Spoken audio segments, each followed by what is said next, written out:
What's going on, everybody? And welcome into the 84th episode of the CRZY podcast. As always, I'm your host, Stephen Gates, and this is the show where we talk about creativity, leadership, design, and everything else that helps to empower creative people. Now, you can listen to all the shows, get the show notes, and a whole lot more. Just head over to thecrazy1.com. That's the crazy and the number 1.com. Make sure that you hit the subscribe button on your favorite podcast platform to get the episodes as soon as they come out. And if you have any questions or you want more content like this, be sure to follow me on Twitter, Instagram, or LinkedIn, as I'm posting all the time and happy to answer any questions. Now, I've got a new audio setup. I figured, you know what, look, it's been 3 years and 83 episodes, 84 now, so I guess maybe it's time to actually invest in some better equipment, so we'll see if this actually improves the show any, or if this is just me doing this for my own ego, but hopefully it makes a little bit of a difference. I don't know. We'll see. I'm also incredibly curious to see how people feel about this show today, because this episode, especially by the title, probably is not one of those things you think to yourself like, hey, this is something I'm really interested in, like ethics. I'm like, wow, that sounds like a topic I'd really, really be interested in. But this is interesting because I think that this is one of those emerging trends that I'm seeing that we need to start to talk about. We need to start to think about.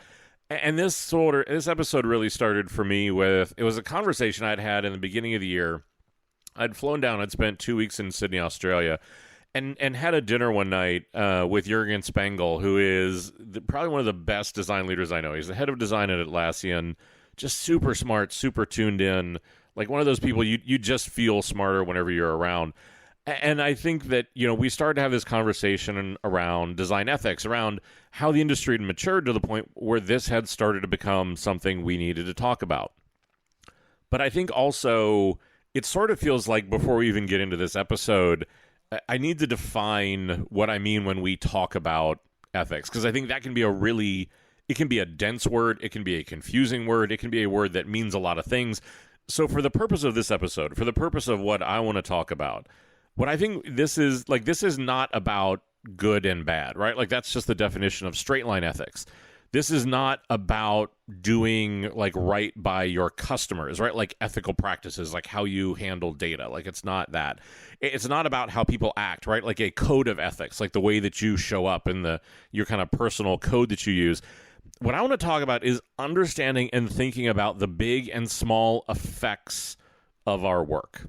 Right? Because I think especially if you work in digital, especially for a lot of what just creativity has become in this kind of moment in time, it's having an impact on the world that I think a lot of people aren't thinking about. And I think, you know, it really comes as a byproduct out of the maturation of our industry, right? Because if you think about it, as you go through any process, and especially as you go through kind of a design or creative process, you go through these different stages. And so, like for instance, like if we're going to talk about digital design, we sort of started with that very basic web design, right? Like just being able to put up any sort of a page, being able to do any sort of like just put text out into the universe and someone can see it, right? Like just the super basic things that are there. And then we started to get a little bit more complicated. We started to bring in colors. We started to bring in animation. We started to bring in a little more complexity and sound and things like that, right? So we started to bring a little bit more complexity to it. Well, then we sort of started to transcend that, because then we had different form factors. We had all these other types of devices, and then kind of like responsive design was born. And then out of that, then it's like, okay, well, now this is a scale and a complexity that we need more data. We need more dynamics. And then we had responsive, data-driven design. And then we've had design systems and on and on and on, right? But each sort of thing stacks one on top of another.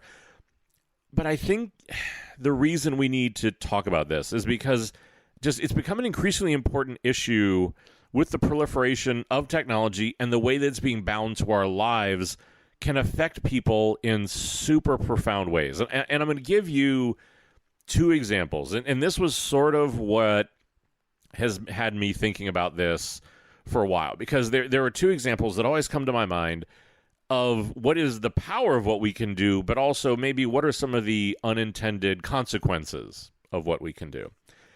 The first one is a very, very popular game that even some of my friends now to this day still continue to play, which is Pokemon Go. Right? Like it's an amazing mobile game. It's a lot of fun. Like I got into it a little bit, not a ton. I know some people who like have multiple accounts for them and their kids, and whenever we travel all over the world, they're running off and playing it. And but for the uninitiated, for those of you who don't know what it is, this is a mobile game that gives that user, the player, the chance to feel like a Pokemon trainer, right? And the trainers go around and they're these little creatures, and you train them and capture them and interact with them. The difference here was that what they did was they basically overlaid the game over the real world. So you would go around in different locations, and you would actually have to travel to be able to go in and find these little creatures, catch them, do things like that, right? So not only was it sort of breakthrough in the category, it was breakthrough in the gameplay and a lot of things like that, but it also was a real business success story, right? Because I think that, from the numbers that I've seen, and again, I can't verify that these are completely true, but from what I've seen, it's profited over $3 billion by the end of last year. And that's what I said. And I still know a ton of people that are playing this game, but $3 billion, like that is absolutely going to get a lot of people to sit up and pay attention, right? Because it's fun, it's simple, it seems pretty innocuous, and in the state of for this conversation, I don't really think that you would think that this would be a game that would have a lot of ethical issues, right? But this is what I'm talking about, because it does.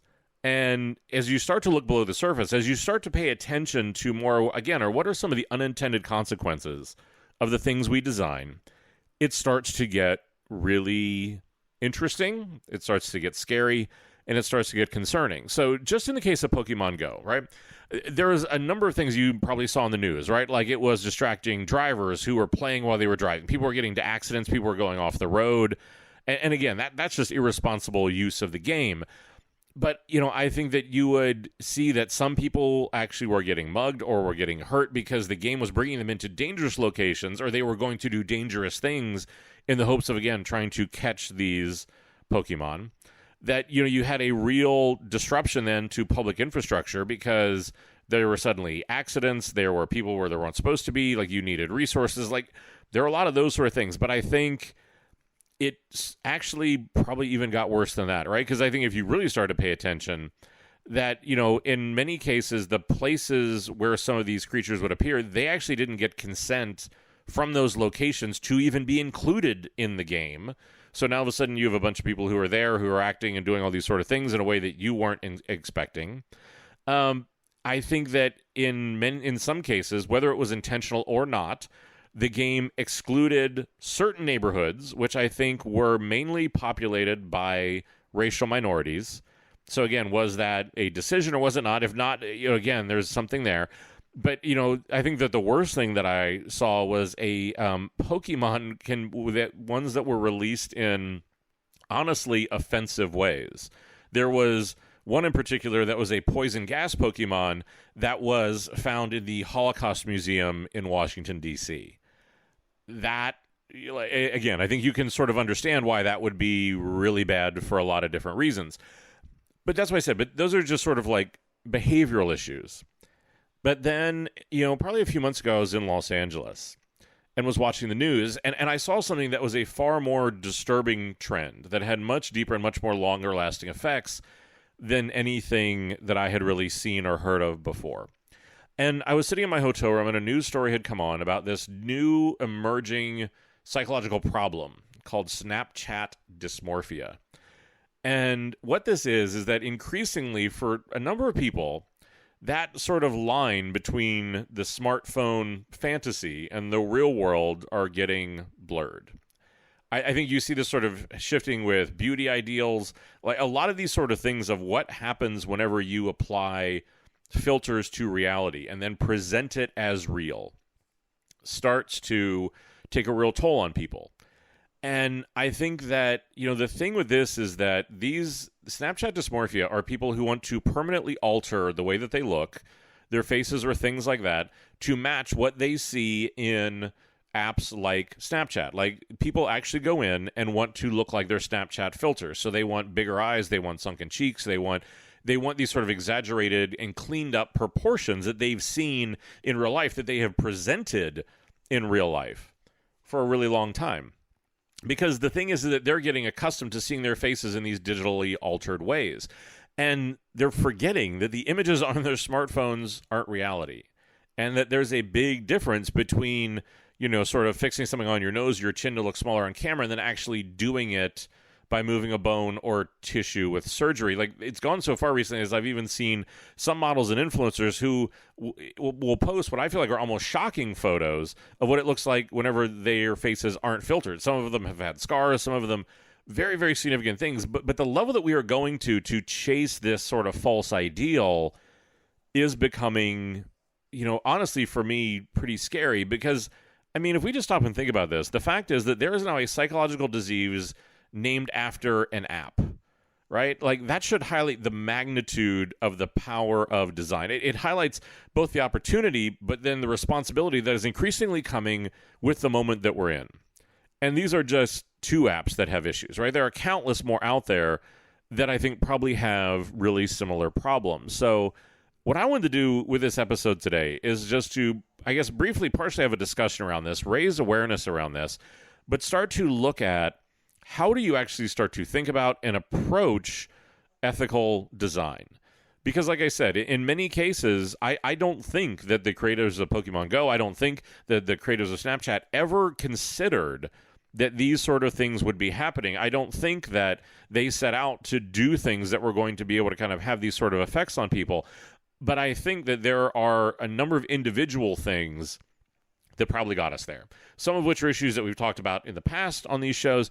I think some of them are a little bit different. But that's why for today I want to focus really on that, the importance of ethical design in your work. And I would also argue that if you're sitting there thinking, I don't think this affects my work, I don't think that, what I'm doing would be a part of this, let's start by sort of arguing that you're wrong, right? Because I would probably argue that for most products out there in the world right now, right, there is some ethical issue with what it is you're doing. Because that's what I said. Like, if you think you don't need to worry about this in your creative process because your product doesn't have any ethical issues, I would disagree. And I think that anytime you're shaping negative behavior, anytime you're shaping things that get people to do certain things that may not be the best for them, I think you have an ethical problem. I think that, some of these were issues whenever I was in the financial industry that fundamentally we rewarded bad behavior. We rewarded you for spending money by giving you points and airline miles and a lot of things that were not in people's best interest. That in many cases, we were sort of we were willing to overlook some of those issues, and that was a real problem. And I think that in many cases, to figure out if you have a problem or not, I don't know that you can really be sure if you have a problem or not until you've taken the time to look at your product really through an ethical lens, right? Because, one of the things that I guess easily comes to mind for me that I think could also be looped into this would be the issue of accessibility. I can't tell you how many teams I work with where, I try to work with them to make sure that their work adheres to ADA standards so that people who have hearing disabilities, visual disabilities, other disabilities are able to use digital products exactly the same way anybody else would be, right? But I think, it's amazing to me how many of those teams seem to view this as a chore, right? There's no empathy, no thought, no caring, honestly, for how this affects the people who would really need it. That it's an afterthought, it's a pain, and it's this sort of thing, right? And so that, for me, sort of highlights the core problem here, right? Because I think in many cases for us, and this is probably true for a lot of us in general, we're all about doing the right thing until it's uncomfortable, until it takes work, until it means doing something a little bit extra. I think that's true of us as individuals, and then by extension is true of us as companies. But, right, I mean, this is about, honestly, like, how do we almost develop the ability to look into the future to see how our work is going to positively or negatively affect people? Because we're in this time when ethics needs to become a step just like any other in our creative process. We have a certain level of power. We have a certain level of responsibility. We have a certain level of thinking that goes into this stuff. And, look, you take the time to be sure that there are no bugs, that there are no mistakes. You QA your work to make sure it's the best it can be. I would argue that as we look at these sort of issues around ethics, it should be no different, right? You have to take the time to make your products and the people who use them the best they can be. It's no longer about if you can do something, right? It's about should you do something, because we're in a time where we can create and mold experiences, we can shape culture, we can do a lot of very, very significant things. But out of that, like I said, starts to come larger issues that you will start to see in more mature fields like medicine or other things like that, where this sort of like do no harm approach needs to be thought through. As I sort of sat down and thought about this, I think that there are really sort of 5 areas, 5 things that I think every person and every team needs to start doing, needs to start thinking about, because I think that these are the things that lead to these sort of ethical problems. And like I said, I think in many cases they are not done intentionally. But in the same point, I will also argue, as with most people, as with processes like this, inaction is also an action, right? Like just simply saying that it is too hard, it is too complicated, it is not something we want to take on is an action. And I think a lot of this is, it sounds incredibly obvious, but the best way to tackle a problem is to start at the beginning. And I think that whenever you start the beginning for this is really a 2-part approach. The first part is, just the simple thing of like, do you have systems and processes in place to identify and correct ethical issues? Is this even a conversation? Is it anything you're thinking about, looking at? Is it a part of your process at all, right? And I think so there's just the basic part of let's raise the awareness and get this in there so it's part of the conversation. The second part is then how those systems and processes are brought to life, right? Because I think we all know this. Any process is only as good as its execution. It's only as good as how you internalize it and really bring it to life. Because the worst processes, the ones that are the least effective, are the ones that people do it because someone told them to. They do it because there's a list that has been put in front of them, and if they want to keep their job or do whatever it is, then that's what you have to do, and everyone sort of rolls their eyes and thinks it's this real hindrance.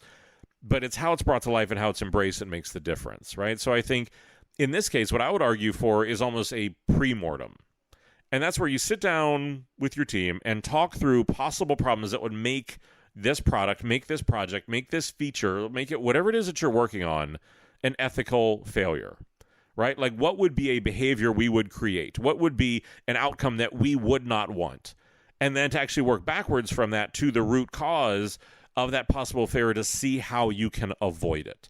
How do you not shape that behavior? How do you not sort of put that into culture or shape that into being?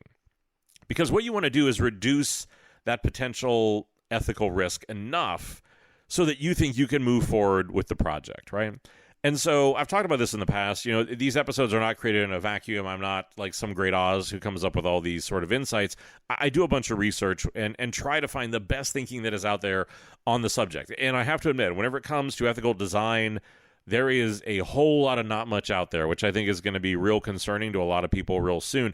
But the best work that I was able to find was from a tech ethicist whose name is Shannon Valor. And she had a great list of what I thought were like really good sort of pre-mortem questions to be able to think about it. And so whenever you do a pre-mortem, the thing you need to sit down with your team and do is say, look, it's just what I said a minute ago, right? Like, how could this project fail for ethical reasons? What would be the most likely combined causes of that ethical failure? Like, what are the blind spots that would lead us into those problems? Because, again, when we think about Snapchat, when we think about Pokemon Go, those come out of blind spots, right? They came out of data systems or things that did not account for certain ethical problems. And so, again, then they just simply, honestly ended up with these problems. I think you need to ask yourself, like, why would we fail to act? Like, why wouldn't we want to try to stop this kind of problem? Why or how, like, could and would we choose the wrong action? And lastly, and this goes back to a little bit of the first part of this process, what systems, processes, checks, fail-safes, like whatever the hell you want to call it, what are those things we can put in place to reduce that failure risk? Because in many cases, it's what I said, these are unintended consequences. These are behaviors that are shaped. These are workarounds that people create. These are things that people do whenever a whole bunch of little pieces come together to make the experience. And that very much leads me into where I think that the next source of the problem comes from, right? Because pretty much every company in the world is burdened with silos, right? Like those invisible walls between different divisions, those invisible walls between teams, those things that are barriers in our behavior, in our thinking, in our action. And like I said, we've talked about just, for teams in general, that is such a major problem that they will only think as far as the project or the goal in front of them, because this is my piece, this is my silo, this is what I'm concerned about. How it comes together is somebody else's problem. That's a general problem, because that sort of approach hinders, stops, kills, suffocates big picture thinking. It suffocates innovation, and it can be a big reason, honestly, why I think also ethical problems happen. Because the teams are going through and you're just doing what you've been told, right? Like the project moves from that spark of inspiration to the reality of execution. Things comes up, things are changed, and they evolve. But the problem is that no one is watching. Nobody's thinking about the big picture because those silos are keeping them from seeing the bigger problem, from seeing those bigger things. That's why I said, I think as we look at those examples, I think that it was probably a lot of independent decisions by independent teams who thought they were making the best decisions they possibly could. That only in the combination, only in the launch of it, whenever it came together, whenever the big picture was revealed, whenever the behavior was created, did you sit there and go, oh shit, I think we did something that we maybe didn't necessarily mean to. So I think that silos are just the death of kind of everything for me. But I think especially in this particular case, it is that problem, right? Whenever you say, I'm only responsible for this little piece in front of me, I'm only responsible for thinking this far, nobody watches the big picture. Nobody thinks about the bigger part of what's going on. We really run into these sort of issues. And again, it's sort of action by inaction. So here, the things that I think you need to ask yourself, and again, I'll put the lists of what these all are in the show notes to be able to kind of make this easier to go back and digest. But you know, what you need to do is you need to ask yourself, right? Like, what's the big picture here? Like what am I helping to build? Because yes, even if you feel like you're a little cog in a much bigger machine, you still have an ethical responsibility to ask these things, to make sure that they're being looked after, to think about these things, to say like, look, what contribution is my work making? And are there ethical risks that I might need to think about? Are there things that it's like, look, you know, I've been told to do this, but I feel like there could be an ethical problem here. And if there are risks, are they worth it, right? Like, given what the potential benefits are. Because again, you know, you can create some of these problems, and they're in all different sizes. Some are very innocuous. Some are things that people can sort of live with and adapt with. And then you need to decide, is that major enough? But like I said, if there are ones that are sending people into traffic, that are creating distracted driving, that are creating offensive situations, that are causing people to be driven into plastic surgery, those are ones that I feel like are very, very different conversations. But I guarantee you they're not ones that are really sort of part of any of those project briefs. And I think that's the problem. Because, you know, a lot of this comes down to the third point, which like it's easy to think that people only use your product the way you want them to, right? We all sort of have this omnipotent feeling like we've designed it a certain way, we've done it a certain way, and so that's the way that people are going to use it. I've often felt like whenever you go into user testing, whenever you go in to do live testing on a product, it's not a one-way conversation, right? It's not there's only one way of doing things. The systems are so complicated, the things that we do are so varied that it's not a one-way dialogue, right? It's a conversation. And this isn't a set of instructions, right? And I think that this is why, for me, it continues to be so important because of issues like this, for why customers are kept at the center, why they are kept as a source of truth for what's going on. Because then there's a clear way to come back to the fact that this is a conversation, right? That this is not a one-way dialogue and that everybody uses it the way that we think. Because that's what I said is nobody, I'm sure, said, hey, let's go send people into traffic or do whatever that is. But, you know, I think that's why I said I'm a huge believer in that we need to get out. We need to watch people use our product. You need to see them without guidance, without prompting, to see the reality of how they actually interact with things. To see if that idea that you have in your head matches reality. And that's what I said, because for me, design is always a conversation, right? Your design is saying something to people. It is communicating something to them. And, you know, whether you intend to do it or not, I think that everybody puts subtle cues to invite users to engage with your work in certain ways instead of others, right? This is what usability design, like we put a lot of effort into trying to lead people down paths, but it's these messages that the user is receiving that they say something and that what it says is important, that it can create behaviors, and that if they buy into it, if they really think about it, those cues, like we've talked about already, can be very powerful, can elicit behaviors, can shape ways of thinking, can shape self-image. Like, again, these are very powerful things. And the hard part here is that whenever I'm thinking about, oh, I'm going to create something, I'm going to do a button, oh, I'm going to, create some interaction, I'm going to do something, all that we're thinking about is like, how do we make it as sticky as possible? How do we make it as usable as possible? How do we, and that's what we should be doing, right? But it's those unintended consequences that I think sometimes also need to be thought about. So here, the questions for me, as we think about this sort of discussion, as we think about this dialogue, are things like, what could somebody infer from the design about how it should be used, right? And again, this is more as it goes to behavior, psychology, things like that. Because when we start to look at that, there is a discussion of how do we want people to use it? How don't we want people to use it?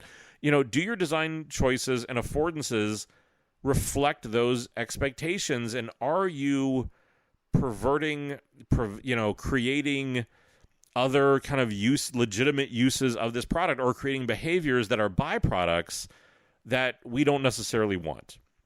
And so I think it's just understanding that this is no longer a button. It's no longer just an interface.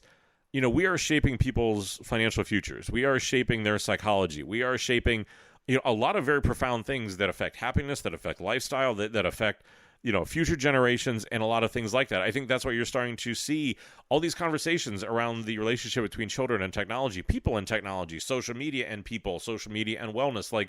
These are issues that are coming up because, for me, this is the wave that is starting to break around ethical design. Because we've just been doing things because we could, and we haven't been stopping to say, should we? But in many cases, for me, and the way that I'll come back to about this is that the best teams that I've been a part of, and the best teams that I've seen work, will actively try to break what they create. They try to break their ideas. They try to find the weak spots, to push each other to do their best work, right? Because they are closest to it. And I think you can apply a very similar concept when it comes to ethics, that once you build something, you think look, I'm really proud of this. I think this is somebody that this is something people are really going to love. You need to ask someone to try it, to break it, and honestly, to prove that it isn't great.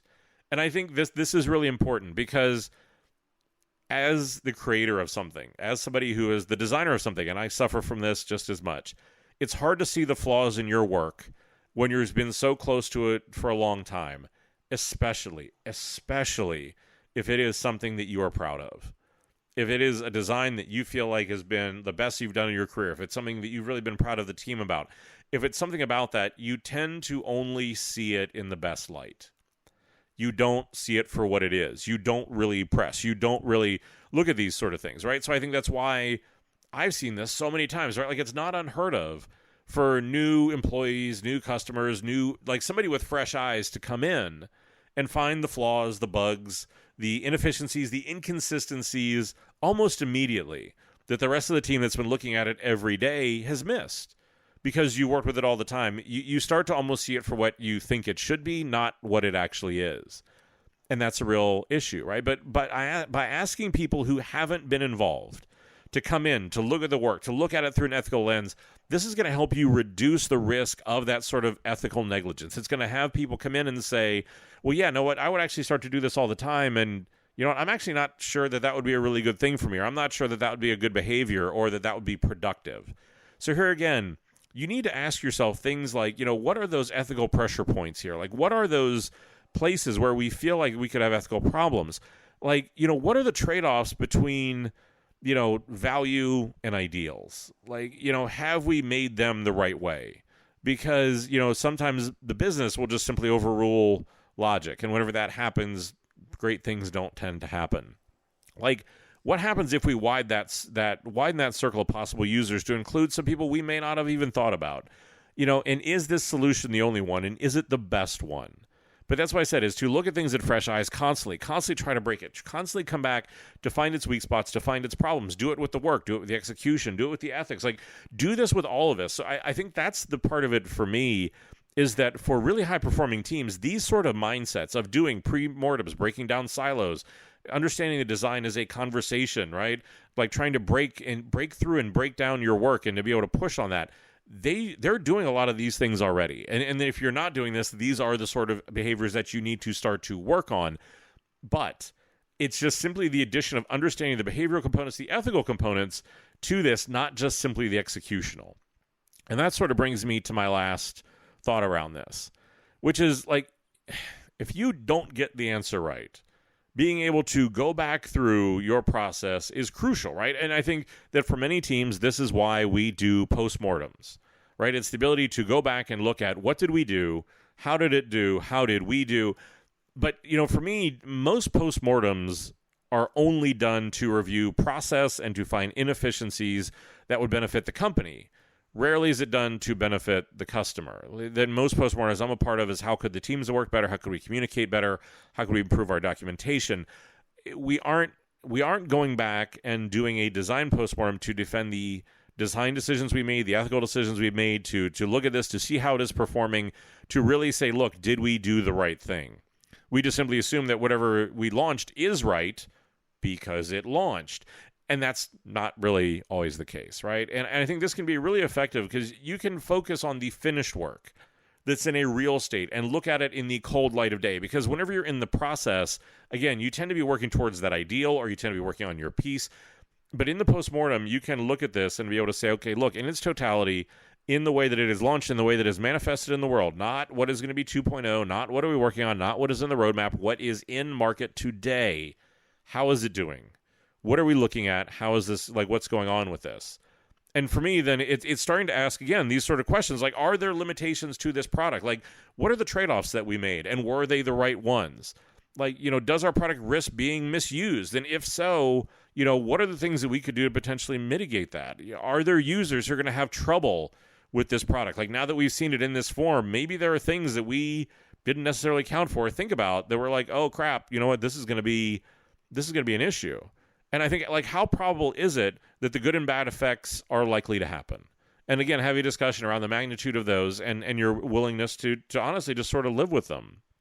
Because all of this, and that's why I said, is I think at the core of this for me, why I don't think this should be a stretch for a lot of teams, I don't think this should be a stretch for a lot of designers, is that if you want to change culture, if you want to improve your work, the behaviors that we're talking about either should be on the way to being in place or should already be in place. But change is an investment. I mean, you've heard me talk and countless times before about, how change is like falling in love. That's a lot of little things that add up to something big. And in this case, ethics is an interesting thing. And that was why I sort of wanted to define the word in the beginning, because I'm always amazed how much money, time, effort, things like this, right? Like, companies will put into it and will invest in cultural initiatives, corporate retreats, well-being days, like, and whatever else it is, right? But whenever it comes to, like, ethics, whenever it comes to thinking about their consumers, the well-being of their consumers, how many of them just simply will not spend a penny to do that? And there seems to be this sense, whenever I talk to a lot of designers and whenever I talk to a lot of teams, because this is an issue that's been on my mind for a little bit, I seem to get this sense from a lot of people that if you're a good person, then you're going to build a good and ethical product. I think that sounds very altruistic. It sounds almost a little even Pollyanna to me, that like, oh, if you're a good person, good things, will be the result. The problem is that you start to look at this, and like I said, the evidence overwhelmingly proves that that's not the case. That if we are not thinking about this because of either corporate barriers, because of our own barriers, because it's just more work, or whatever it is, right? Like, ethics needs to be something you learn about. You need to build resources and systems to support. You need to recruit for it. You need to incentivize people who embody it, who practice it, who invest in it.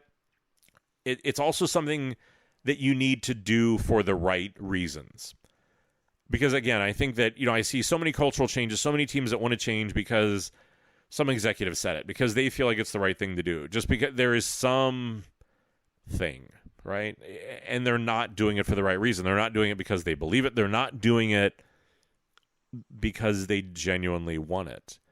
And I think especially ethics, to me, is something that is so disposable for so many people, right? Because you can't go into this process thinking that you're going to make money or recruit the best people and that's why you're going to do it. Because the reality is, and I can tell you because I've seen it so many times, is that you're going to abandon it the second you find a more efficient way to achieve those goals. The second you think you can rationalize why you don't need to do this, why you don't need to think about this.